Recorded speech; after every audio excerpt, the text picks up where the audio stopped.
जय Shri Radhe ji. Welcome to connect astro. देखो, भाग्य रेखा जो आपके चंद्र के इस क्षेत्र से निकली है, या मान लो कि आपके केतु के इस क्षेत्र से निकल के आगे की तरफ बढ़ी है, और आपकी बुध की रेखाएं आपके जीवन रेखा के साथ सहयोग करते हुए आगे बढ़े, या आपके केतु के क्षेत्र से निकलती हुई आगे की तरफ बढ़ती चली जाए। जब भी ऐसी कोई भी स्थिति बने और आपकी मस्तिष्क रेखा भी आगे से आके इन दोनों रेखा को जोड़ देवे और मध्य में कई सारे त्रिभुज की स्थिति, ट्रायंगल की सिचुएशन यहाँ पे बनती है, स्थिति बनती है, या स्क्वायर बनता है, तो ये आपके लिए अत्यंत शुभ होता है। कई मामलों में आप देखेंगे कि भाग्य रेखा भी यहाँ से अगर आपके लिए देखें तो नहीं निकल पाई है, बुध की रेखा भी नहीं निकल पाई है, और आपस में बिना किसी मुख्य रेखा के सहयोग के कोई ट्रायंगल यहाँ पे बन जाता है। तो ऐसी दोनों स्थिति में इसका क्या लाभ है, ये किस तरीके से काम करता है, और ये हमारे लिए कितना बेहतर या बुरा है।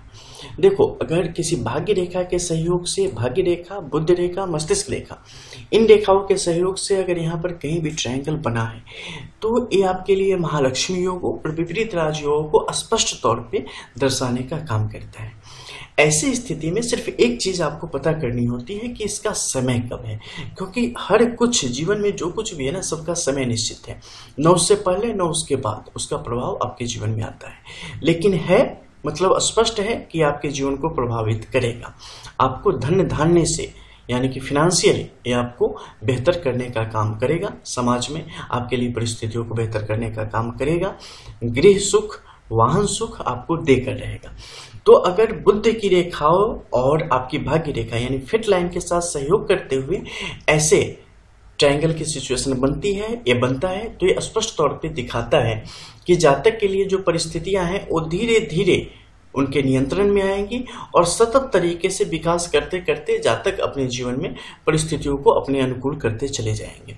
लेकिन जब यही किसी प्रमुख रेखाओं के साथ सहयोग न करते हुए स्वतंत्र रूप से यहाँ पर बनती है, तो ये आपके जीवन में आकस्मिक विकास को दर्शाने का काम करती है और तीव्र विधि को दर्शाने का काम करती है, जिसमें क्या होता है कि आप एक छोटे से क्षेत्र से अलग एक बड़े क्षेत्र तक में अपनी पहचान बना पाने में और अपने आप को दर्शा पाने में सक्षम होते हैं, अपनी पहचान बना पाने में सक्षम होते हैं। आर्थिक तौर पे बड़ी गतिविधियों में आप हिस्सा लेने में सक्षम होते चले जाते हैं। लेकिन वही मुख्य रेखाओं से जब सहयोग होगा तो सामान्य गति से विकास करते हुए जातक आगे की तरफ जाएगा, व्यावसायिक रूप से समृद्ध होगा, कारोबारी सफलता भी जातक को उसी प्रकार से मिलती चली जाएगी। लेकिन इसके अनंतर अगर आगे हम देखें तो इस मध्य के क्षेत्र में अगर किसी भी प्रकार से आपके लिए स्क्वायर की सिचुएशन बनती है, कोई यहाँ पर सिंबल आता है, तो ये आपके पक्ष में चलता चला जाता है और इसका भी जातक के जीवन में आर्थिक तौर पे बेहतर लाभ प्राप्त होता है। खासकर विरासत से बेहतर धन के योग बनते हैं, पुश्तैनी योग बनते हैं, आकस्मिक रूप से धन लाभ के योग जातक के लिए बनते चले जाते हैं। ऐसे लोग कई दफे आप देखेंगे कि लॉटरी वगैरह से या विभिन्न प्रकार के सट्टेबाजी से वगैरह वगैरह से ये लोग प्राइज वगैरह काफ़ी मात्रा में धन की प्राप्ति करते चले जाते हैं।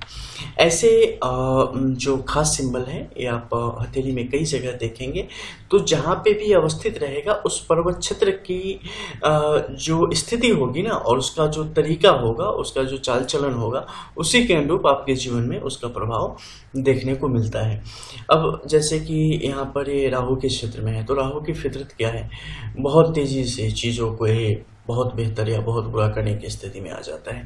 यहाँ पर अगर स्वतंत्र रूप से कोई रेखा काम कर रही है तो भी आपके जीवन में उसी तरीके से बहुत तीव्र गति से चीज़ों को लाएगी, बहुत तीव्र गति से निकालती चली जाएगी।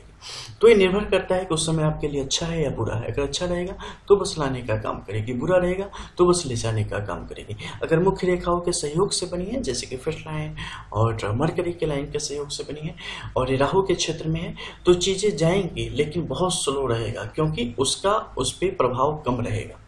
ठीक है, वो आपका बेस ऑलरेडी बन चुका रहेगा, इसलिए वो आपसे मतलब आएगा भी देर से और जाएगा भी देर से, मोस्टली जाता भी नहीं। तो ऐसे सुंदर योगों का ही निर्माण करता है। मिलते हैं फिर। Thanks for watching connect astro.